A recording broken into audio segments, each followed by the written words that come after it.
It's time to delve into the mystical with the latest episode of Conquest TV, your indispensable guide to your Warhammer 40,000 Conquest subscription.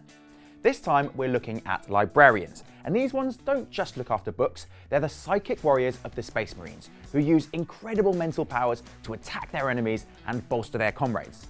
In this video, we'll look at the background of the librarians, build and paint one, and find out how to use them in our games. Let's start by finding out exactly what librarians are. Librarians are Space Marine heroes whose minds have a connection to the Warp, the realm of sorcery and madness that exists outside space and time. By channeling the incredible energies of the Warp, librarians can obliterate foes with psychic blasts, create shields to defend their fellow Space Marines, and much more besides. In this new background, you'll learn about the recruitment and training of these warrior mystics, and their equipment, such as the devastating force weapons that they use to channel their power in melee combat. There's also an exciting short story about the defense of the Valius, a strike cruiser of the Dark Angels chapter that was assaulted by dread chaos demons in the depths of the Warp. Luckily, librarian Cestor was on board to combat the demons, but I'll let you read all about that yourself. Instead, let's move on to building your brand new Primaris Librarian miniature. Right then, let's get started with the librarian. The librarian comes supplied, like all our models, on plastic frames, but there's a lot to take in here. He's so impressive, he comes on two. And as you can probably guess, we're going to need to use some plastic glue to assemble him. To build this model, just follow the steps as laid out in your issue. Before you get started though, I've got a couple of pointers. First up, when you're assembling him, it's important to build the librarian's body in the right order, especially when it comes to his robes. You'll see that part 5 is a small segment of cloth. This slots into part 6, but you have to do it from the inside. Secondly, we have an important choice to make. The librarian model comes with two heads, one with a helmet and one with a bear head. It doesn't matter which one you build for your game, so just pick the one you like. I'm going for the bear head. It'll be cool to paint that face later on. So cut off part 16 and use glue to attach it into the gap beneath his psychic hood. The Space Marine Librarian is a very detailed model, but don't be intimidated. He's basically the same as every other Space Marine you've painted so far. In fact, if you've done Lieutenant Calcius, you can definitely do the Librarian too. Just follow the guide in your magazine and you'll soon have your Warrior Scholar looking awesome. I do have a couple of tips for you to consider though, as you paint. Firstly, the swirling patterns on the force sword of the Librarian.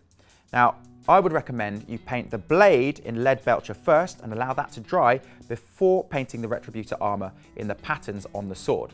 Now take your time painting this pattern so that you definitely get the best result. You'll also notice these cables underneath the librarian's arm. Now you can see that the smaller ones are painted in Abaddon black and the thicker cables are painted in lead belcher. Now you need to be really careful with these, so try and get a really fine point on your brush. If you do make any mistakes, you can always touch it up with Macragge blue on the armor or on the cape. Some rare warriors in Warhammer 40,000 are able to channel incredible powers to aid their allies or obliterate their foes. These are Psykers. As you learn the rules for Psykers, it's a good idea to play through a battle. Set up a game as described in issue 8. You'll need your game mat, the Primaris Librarian, and a unit of 5 Plague Marines. This is a fight to the death. The first player to wipe out all the enemy's models is the winner. With our models ready, the first thing we need to do is to introduce the psychic phase.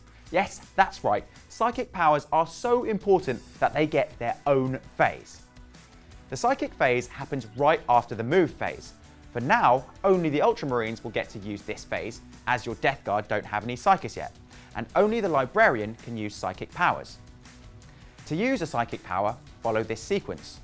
Choose your Psyker and power, make a psychic test, resolve the psychic power. Let's go through these together. First, choose your Psyker and the power you want to use. Now, this is easy. It will be our Librarian, and he only has one psychic power in this battle, which is Smite. Smite is a dangerous power that can target any visible enemy unit within 18 inches of the Librarian. Next, make a psychic test. Every psychic power has a warp charge value. Roll 2 dice and add the score together.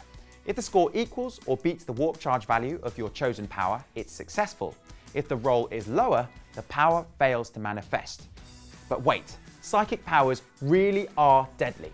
To use them, a psyker has to tear open the fabric of reality, and lots can go wrong when you do something like that. If you ever roll a double 1 or a double 6 when making a psychic test, demons from the warp tear into your psyker's mind and he suffers D3 mortal wounds. This is known as perils of the warp. Now, there were a couple of rules in there that could do with a little explaining. A D3 is a special dice roll. Roll a dice as normal, but half the number and round up. Mortal wounds are so devastating that no wound roll is required and they cannot be stopped by armor. When a model takes a mortal wound, immediately reduce their wounds total by the number unless they have the disgustingly resilient rule. This still applies. Now, if Perils of the Warp kills the librarian, his power ends immediately. Still with me? Good. So what if the psychic test is successful? Well, then the smite power works and the target takes D3 mortal wounds instead. And that's a great way to wipe out some Plague Marines.